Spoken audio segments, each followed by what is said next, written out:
I think we will put item 2 on consent as a note and file.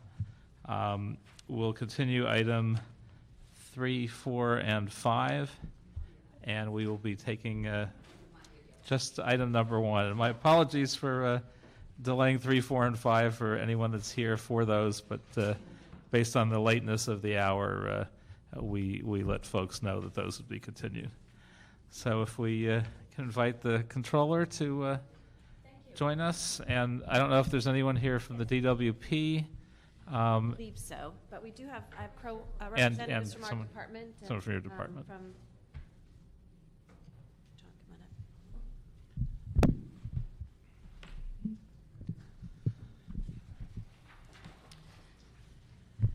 So if we could ask you to Yes. make a presentation on this. Thank you, Paul, and I appreciate you wanting to hear our report so quickly.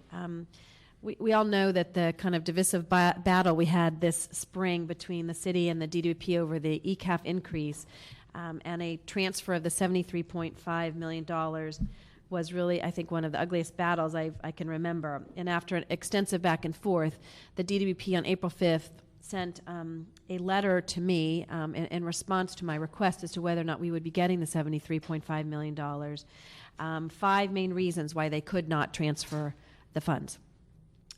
They had insisted to the council they needed an increase to the ECAF before they would be able to complete the transfer. And as you know, these actions by the Department of Water Power triggered concerns about the general fund's cash flow and caused our already precarious situation to go from bad to worse. So to provide an independent assessment of this situation, I commissioned a review to examine the DWP's rationale for these 5 reasons to determine whether their rationale for not transferring the money really held up to scrutiny. This was not a review of their entire budget, which would take a lot longer. It really was their letter, because that was the basis in which you made decisions and we made decisions, was the letter and the 5 reasons that they stated they could not complete the power revenue transfer. So we hired a team of experts, one in which you're sitting next to me today, that have analyzed countless public utilities to conduct a thorough review of DWP's 5 reasons in their letter, and to go forward that. And really the report was very clear, and I have to say I went into this not knowing necessarily whether or not those 5 reasons held water or not, no pun intended, but just to say to the folks from Crow Horwath, I said, take this letter and tell me whether or not these reasons hold up to scrutiny. And I think when you look at the report, you can see that they believed very strongly that they could transfer that money without putting DWP, that is, in any financial difficulty. And it really lays out in detail that none of the reasons that they've given us are supported for not being able to send us that $73 million. As of April 1st, the Power Revenue Fund had approximately $752 million in it, more than enough money, we believe, to transfer the $73 million to the city. There were 3 findings, and again, I'm going to let John go into greater detail. One is that DWP did financial projections, many of them actually, without an ECAF increase, and their own numbers showed that they would be able to meet their targeted financial goals even with transferring the entire power revenue transfer to the city of Los Angeles. One of the other reasons they claimed was that they had to increase their reserve fund from $150 to $300 million to maintain their bond rating, so they could not transfer the money. As you'll hear from Crow Horwath, while the increase to get to that $300 million was a staff recommendation, there's no evidence that indicated that the department had to have that amount, that $300 million specifically, to keep them financially sound and maintain its bond rating. And John will tell you that in their meetings with the bond agencies, their bond counsel, that they had never made that specific recommendation. One of the most important findings that we found was that they believe they needed to maintain their bond rating for an upcoming $1.21 billion bond sale. And I think, as I've stated, we still believe their bond rating would not have changed, but we also found that they were using operating expenses to backfill their practice, which operating revenue is paying for capital expenditures. And we think this policy, really kind of robbing Peter to pay Paul, put them in a much higher risk than just the transfer of the $73 million to the city of Los Angeles. But I think that what was so troubling to us was that lack of transparency.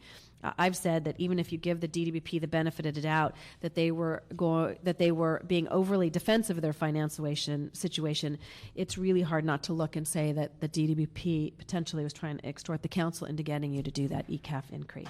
And so this impacted this really plunged the city into a further crisis, which contributed to the downgrading. And on April 7th, the letter downgrading from Moody's actually cited the failure of the transfer to complete the full revenue transfer as a primary reason for the downgrade.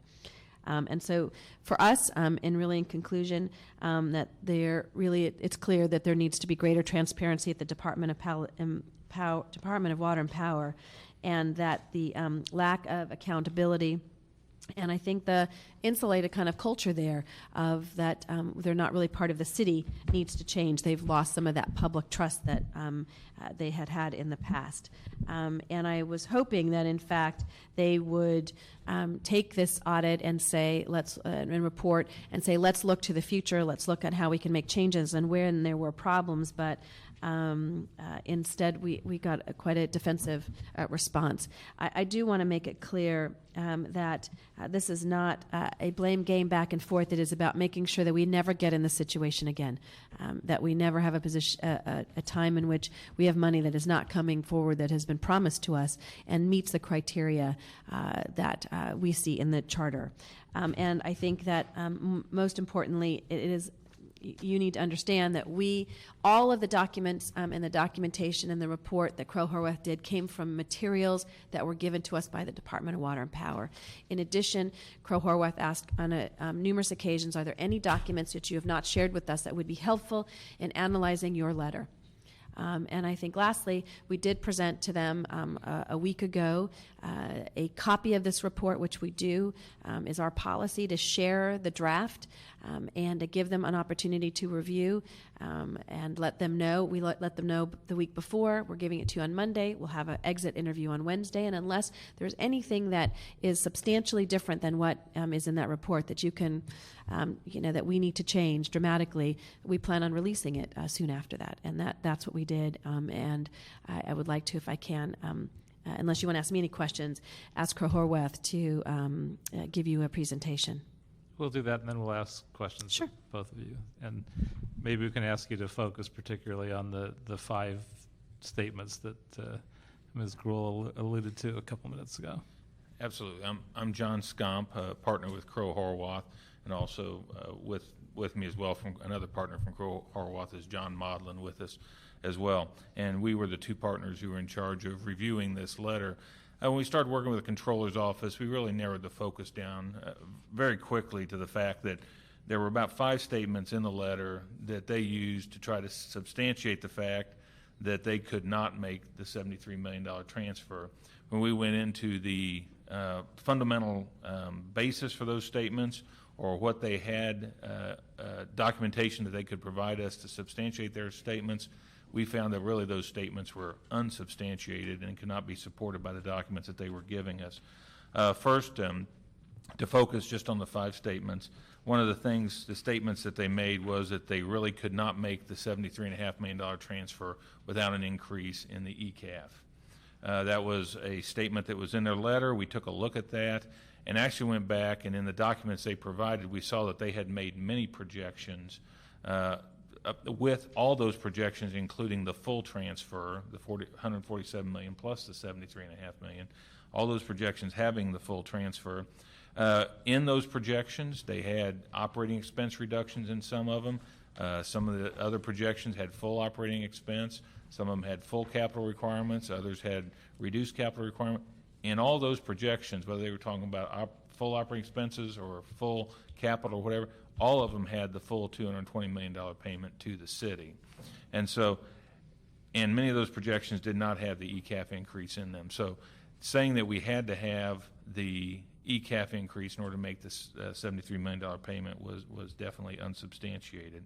The next one that was there was the fact that, next one of importance we feel like was a statement in the letter that basically said, without fully recovering other costs through the ECAF mechanism, they would have to use all their money, all their cash they had available to fund an under-collection of previous year's ECAF charges. When we went in and looked at that, basically this under-collection of ECAF has been going on for a period of years. It has been shown in prior projections that were given to the rating agencies. And as you look at it, there was really nothing in the documentation that showed that anybody was pressing for that under-collection to be made up in this year or even in one single year. So as we looked at that, that's something that over time, maybe that's something they want to look at, collecting that, but there was no reason to hold up a payment to the city saying it had to be done right now. This year, there's nothing that really raised it to the attention that said that was a reason the transfer could not be made. So we felt like that statement was unsubstantiated. Could you explain the term underpayment so that everybody's aware of what you're talking about? When over the past years, when they looked at the amount of revenue they were collecting through the ECAF charge and the amount of expenses that they were tracking through that charge, the expenses were greater than the revenues. And so they were really, what they were showing was an under collection. So in other words, on the actual cost of energy, they were not collecting enough to match that cost. Correct. Cost of energy and some other components they had in there as well. But basically, I think if you got down to the cost of energy, that's what they were looking at, is there was an under collection there. They felt like in previous years, because of the cap. Now, to kind of go off the 5 points for just a moment, when we did talk to them about this letter and or this report and some of the things that were in here, a lot of the things that we were given were support for what they believed was a need for an increase in the ECAF. And so as you looked at that support, that's where they kept showing that, hey, we need an increase in the ECAF to take care of the undercollection and those type of things. While you may be able to put together a lot of schedules and support for an increase in the ECAF, none of those things related to the fact that a $73.5 million transfer could not be made to the city. So I think those two things really were disconnected. Just because they felt as if and had schedules and projections showing they desired an increase in the ECAF did not mean that without that they couldn't make the transfer to the city. And that's where we really had to disconnect those two things. But even when we went back and talked to them about the report or asked them for further substantiation for these comments, what we've got back in return is substantiation for what they believe is a need for an increase in the ECAF. But those are two unrelated issues as we're looking at this letter. And they based part of that on a need to have a $300 million reserve, was it? Yes. Let me go into that one as well. They felt like on the unrestricted operating fund, they felt as if they needed to have a $300 million balance in that fund, and they called a minimum balance as being required. One of the things in the letters, they did go in and state that was a minimum balance that was recommended to them by their PA Consulting and also the Gardner memo that came out. As we went in and looked at the documents that were given to us, actually what had happened there was that DWP had asked PA Consulting and the Gardner to look at a $300 million balance and how that might affect their AA credit rating. That balance was not recommended to them by their financial advisors. They asked the financial advisors to look at that. That's a whole different thing when you're doing consulting, is to ask me to come up with a recommended balance versus ask me what would I think if we kept a $300 million balance. Now, the Gardner memo did come up with a coverage ratio of 225, but it did not come back and recommend this $300 million balance. But it said if that's the balance that's internally been recommended, they did say how that might affect the rating. That was an internally generated guideline or internally generated minimum balance. They did come back and show how that would relate to days cash on hand, given different levels of expenses and those type of things. As we went through and looked at those, we did look at the fact that if you looked at their peer groups that they had used to compare themselves to, other electric generating utilities or electric non-generating, just different peer groups of different utilities they compared themselves to. Some of them had much less cash on hand than the liquidity balances that were being showed for DWP. The rating agencies actually came back and evaluated the $300 million balance or the $300 million guideline that had been put forth by DWP. That was not brought to them by an independent source. That was an internally generated number, and any analysis you see on that is based on the fact that that's what they were recommending, or that's a policy that they had recommended. I think one of the things that has to play into that, the $300 million balance, as you go out and look at how the rating agencies viewed that, they call that part of the utility's liquidity, but they also combine that with the debt reduction trust fund balance and really looked at that in total as a utility's liquidity. So to the extent that the trust fund had $550 million in that fund at a given period of time, the rating agencies would have added that $550 million to the $300 million and said they really had $850 million of liquidity at a given period of time. And so as you look at the liquidity, the reports and the information that's out there, look at it in a variety of different ways. We really don't believe that the $300 million balance, that target or that, first of all, we don't believe it was a minimum balance that was required that they keep to keep their rating. As you look at the rating agencies, they look at a lot of different things, just not one number, and say if you fall below that number, you'll be downgraded. They look at a variety of different things.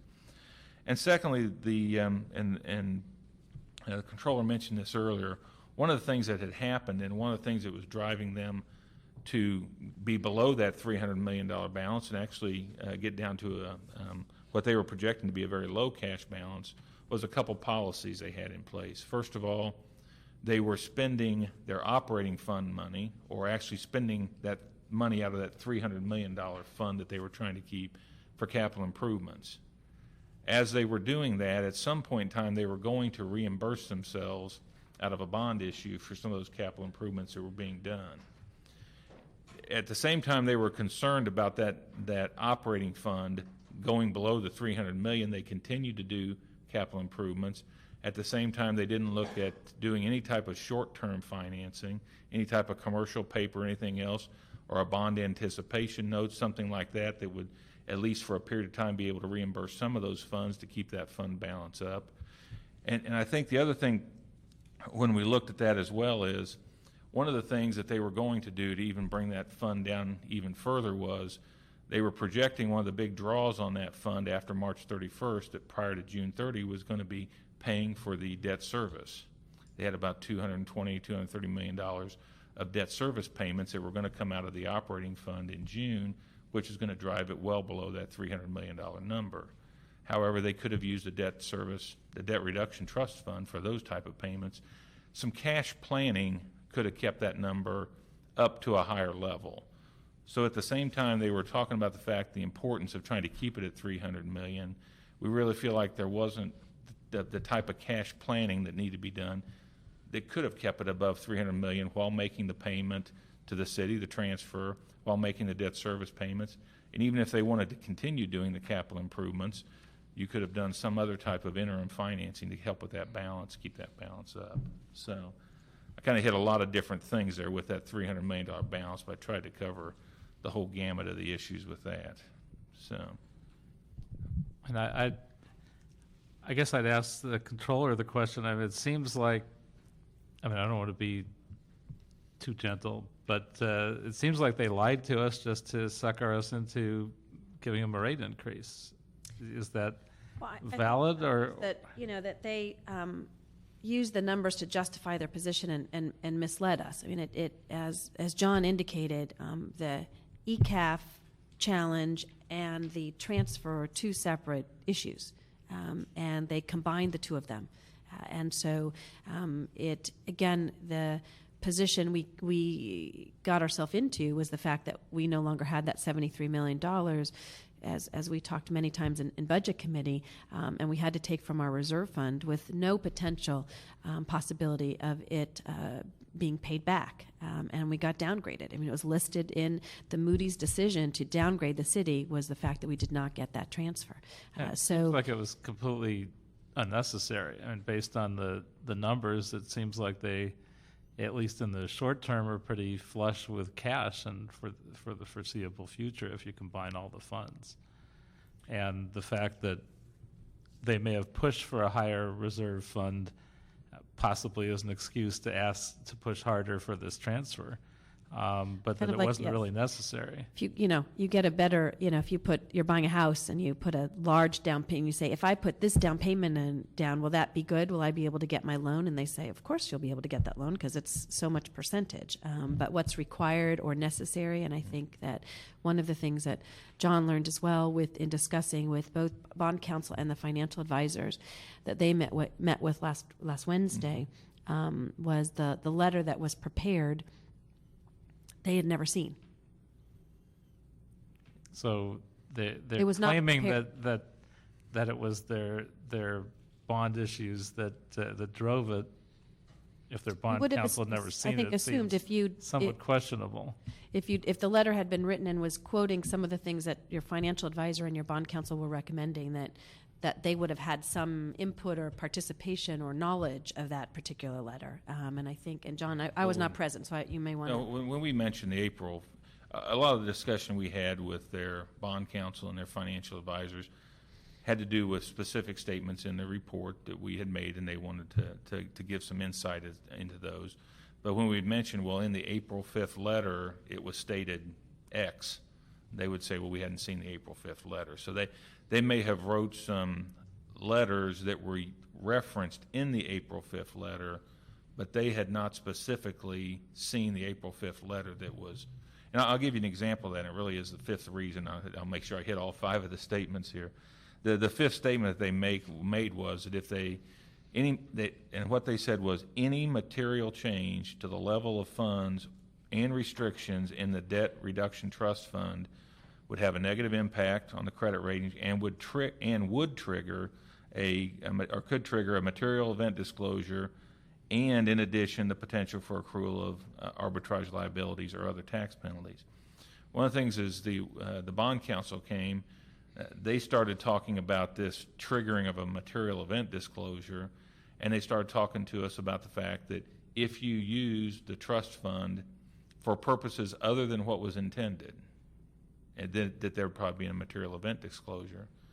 And so we asked them, what if you used it to pay debt service, which is the purpose of the fund? And they said, well, that probably wouldn't require a material event disclosure. Well, the memo made it sound like if they reduced the level of funds in that fund, that they would have a material event disclosure. Well, the bond counsel said they hadn't read this letter, but if you use the fund for what it was intended to be used for, that wouldn't require a material event disclosure, because you did exactly what the fund was intended. And same thing with the arbitrage and tax penalties. We were trying to figure out how using the funds for what they were intended to be used for would trigger some new arbitrage and tax penalties that they didn't have before. And what we found out was, again, they had not seen this April 5th letter, but what they explained to us is those funds already have arbitrage and tax restrictions on them. So to the extent you use those funds for anything, even their intended purpose, there's some penalties that are there. And we felt like the letter gave the impression that there were new penalties that were going to be put into place if you did some things. Those things are already there. And that gets into what the controller was talking about, is they had not seen the April 5th letter. So while we were talking to them, we could talk to them about statements within our report. It was hard for them to give us any insight into a letter they hadn't seen before. The letter was evidently an internally crafted letter and was not reviewed by their bond counsel or consultants. I mean, the whole thing seems kind of crazy. It just seems like DWP was scamming us pretty clearly to try and leverage us into giving them their increase. Now, on their claims that their bond rating would be impacted by us not giving them the rate increase, does there seem to be any validity to that, or does it seem like from my point of view, it almost seems like they tried to create that, even at some danger to their bond rating, by flagging it for the rating agencies to leverage us rather than there being any reality to it. Well, as we mentioned in the report, they did have ratings from the 3 rating agencies prior to the April 5th letter, based upon some projections they had put together, and some of those projections showed that they were going to have the 8-cent ECAF at that point in time, and they had some ratings come back from that. When the ECAF was denied or delayed, if you would, I know Fitch pulled their rating, and then Fitch came out with a new rating that basically confirmed their prior rating. We did see that yesterday Standard & Poor's put out a new rating, which confirmed their old rating, mentioned the ECAF controversy or whatever, but also mentioned the fact that if the ECAF is lower than what was anticipated, then there could be operating or capital reductions that are done to bring those revenues back into line. And so I think a lot of what the memo said is that if it wasn't done a certain way, let's say their way, that there was just absolutely going to be dire consequences to the ratings and everything else. I think what was left out, first of all, the 5 statements we said we really felt like were unsubstantiated, with the statement that certain things would happen if the ECAF and other things weren't forthcoming. I think what we really looked at was there was a whole financial plan there, cash flow plan and everything else. As far as the ECAF and the transfer to the city, those things were totally disconnected. The letter brought them together. I think you used the word misled or whatever it might have been. I think it was a misleading letter in that those two things were connected. And I think also they connected any treatment of ECAF or denial of ECAF with a downgrade in the utility. Those two things weren't necessarily connected because the rating agencies take a lot of things into consideration, not just a cash balance, not just an ECAF rate, not just one thing. A whole series of things are looked at. So, but it seems like they were trying to connect them. I would believe that would be the indication you'd get from reading the letter. Yes. So. I think they did. Mm-hmm. I think so too. Mm-hmm. Other questions? I was wondering, with all the material you've looked at, who's responsible? I mean, is it one person in a dark room, or are they getting direction from their commission, or who directed this type of approach for their response? That I don't know. I just we reviewed the 5 comments in the letter, and we did not narrow it down to a person or anything like that. The people that you talk with, I guess, put the letter together, did they have any comment as to how and why they came with that strategy? Like I said, when we met last Wednesday with them, the bulk of the meeting we had was with the bond counsel and the consultants. I know that when John was here before, he met with Ann and Jeff and some others. And I think what we were given was, and what I guess the way the project lined out was, we went through the memo, they gave us their financial projections or whatever other documentation they had to support the statements that were made in the memo. And from none of the documents we reviewed really talked about who put together the strategy or who directed certain statements or anything else. Is more overall. So your entire evaluation was strictly on the 4 corners of the letter? Correct. You didn't go beyond that? Correct. And Mr. Parks, there are a lot of questions and issues that have been raised through this as we look at our audit plan going forward for next year of things we might want to look at that are greater than that.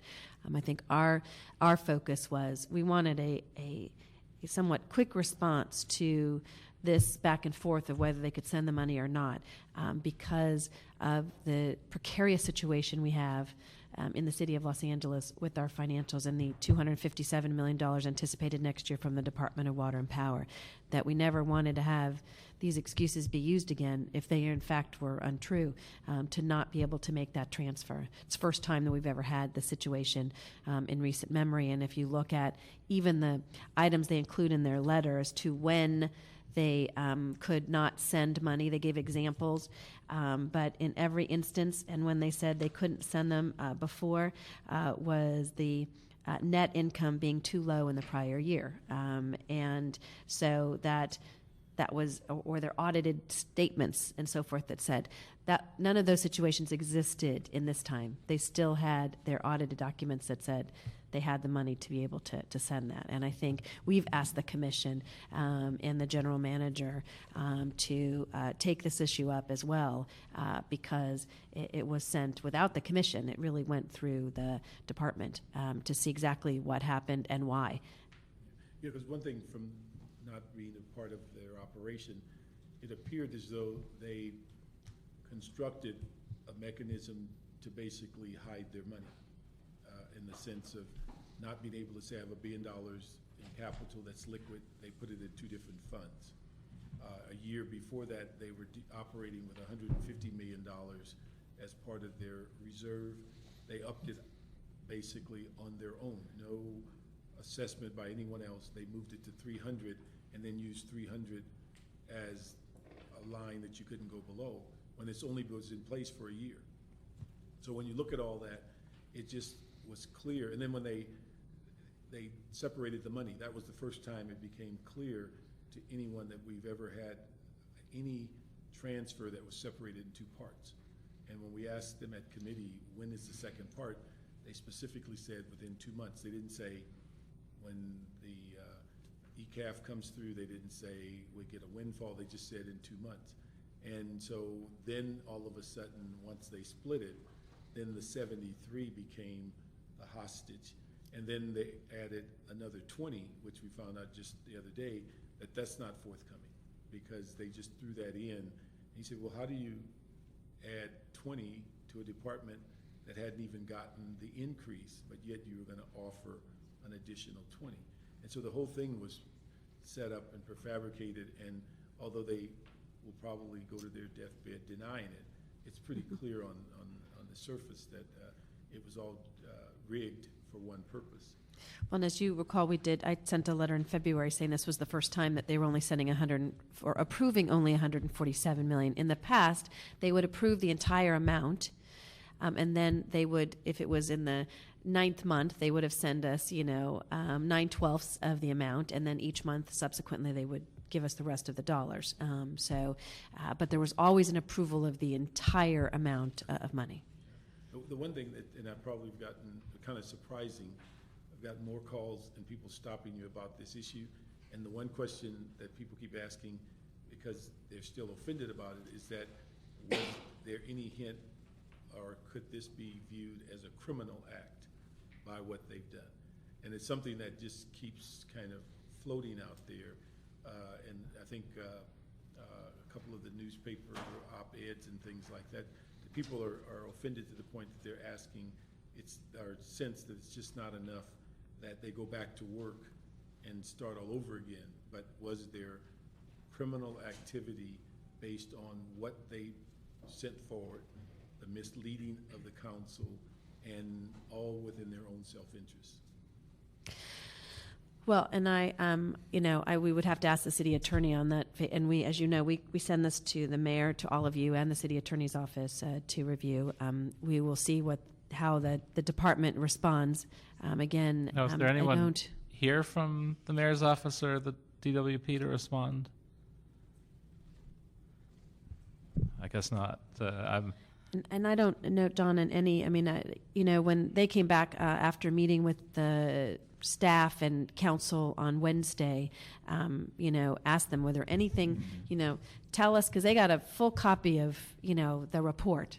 It is 99.9% the same as to what we had been handed to them. If they went in and said on page 6, that's incorrect, or on page 7, that's, I think basically what we ended up with was, when we asked them if there were any errors of fact in the report, I think we came back with, I think when they said error of fact, it was a difference of opinion. They didn't dispute the fact we had, but they didn't like the conclusion we came to because of that. And so that's not an error of fact, that's a difference of opinion. And so we didn't really, nothing was pointed out to us as a specific error of fact. And again, as I said, when we had more time with the consultants than anybody else.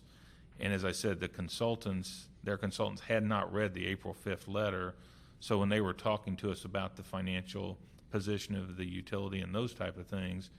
Very good conversation, got some good information from them, but it didn't pertain to the report. They had not seen our report, and they hadn't seen the April 5th letter, but we did not find any, we were not told of any errors of fact or material. I mean, I think it's a sign of the kind of arrogance we've seen from these folks that they haven't chosen to even send a representative to this meeting. They knew about it. I know they claimed they had a conflicting meeting, but DWP has 10,000 employees. I think somebody could have been here representing them. Yeah, and when you asked, he came in especially today so thank you for making sure we did have it today, because he came in from out of town especially to be here today to brief you all. But I think, Mr. Park, I mean, both of your comments are, really the same kind of position we came from, which was we potentially lost, people say, can you quantify how much money the city lost based on the fact that DWP did not send the money? And I guess fortunately or unfortunately, we did not have a bond issuance during that period of time. But what did happen was national and international attention to our economic crisis that we were facing in the city, and the fact that we were being downgraded. So there are a number of I think, consequences that happen when you send a letter that says definitively there's no way we can send you this money at all. And that's why we responded, I think, so negatively to it. It was definitive of, we cannot send you the money, or we will be downgraded and lose a lot of money necessarily. Well, what happened is we were downgraded and we lost. I think the issue is that we won't know, I think, until the longer run, because we had, which to some people's surprise, we've had difficulty on the jobs. Only $60 million bond could sell only 50% of it. The underwriters had to buy the other, and that's just this week. And then we're getting ready to go out with the trans. And so we've not recovered from that kind of issue that was created. Negative consequences for us. And I think it was the county, I'm looking at Claire, recently, that went out for their, Oh yeah, and they were not able to get their full amount that they requested.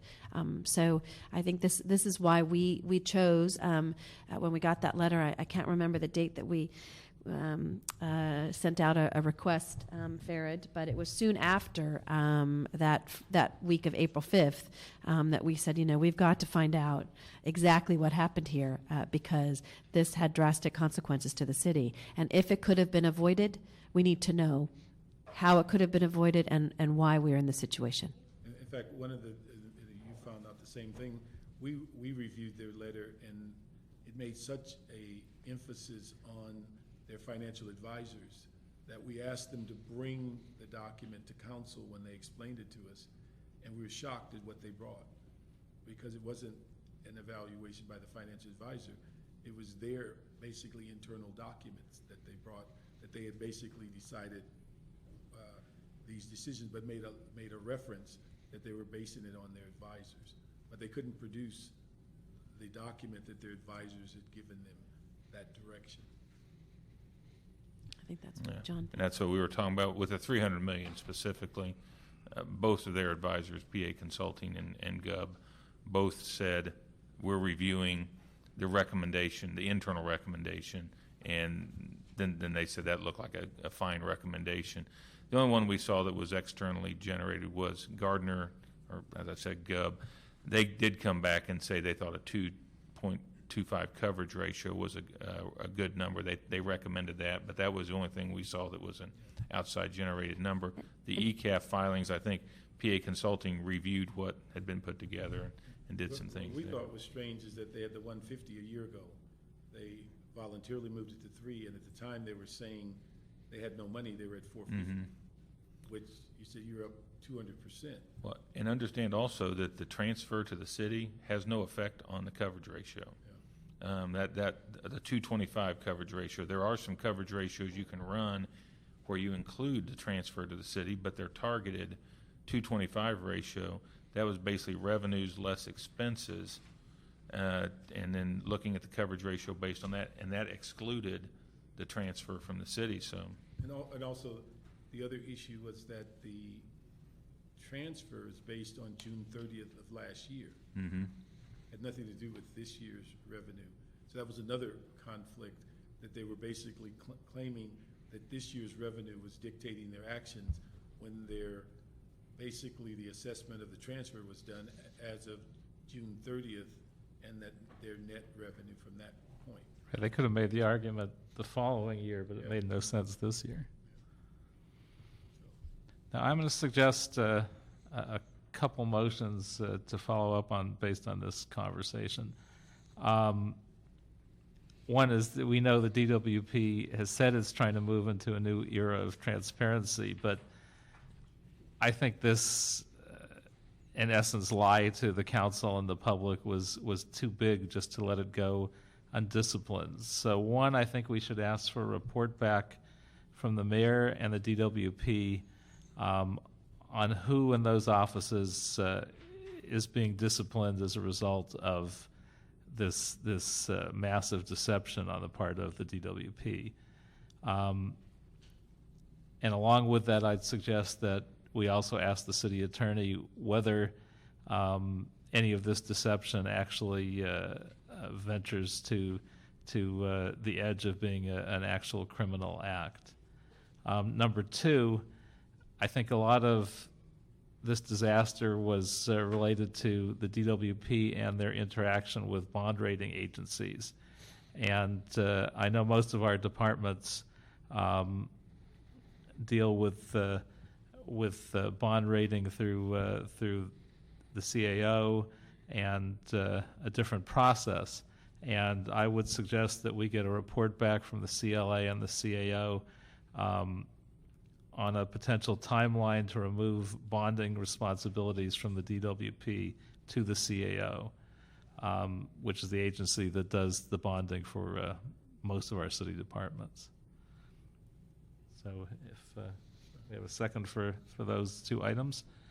And I thank you for coming to us with this report and bringing it to our attention. And thank you for engaging in this audit. And hopefully, with some of these actions, we can move the DWP towards a transparency that they've been lacking for many, many years, and unfortunately only getting worse rather than better. I think our mantra was transparency and accountability, and our reason for doing this was to ensure that in the future that this didn't happen again, and that we were able to look at their numbers, and it was not a mystery as to where their numbers were, but in fact we could look at this document, and I want to thank Crow Horwath. They did a great job in putting this together in a quick fashion with looking at all the documents DWP had presented to them and analyzing and doing some national research. We appreciate your good work, and thank you for this audit. You know, one thing I was going to mention is that on the issue of their bonding responsibility, that may be something you may want to throw into that group of charter reforms that Greg Smith put together, because I would think it would almost have to be a charter reform to make that kind of move. Well, let's look into that as part of the report back. You may be right. I'm not sure on the charter piece of it. And also, we had item number 2 as a consent note and file report, so I want to bring that back to give you a chance to add your vote to that. So point of clarification, the item 1 will remain in this committee pending Yes, the waiting- report backs? Pending the report back. Okay. It's also referred to Energy and Environment Committee. So it'll stay here until you get your report backs. Great. Thank you very much. I know you all had a long day, so. And if we could have a report back on, particularly on the discipline-related questions by our next meeting.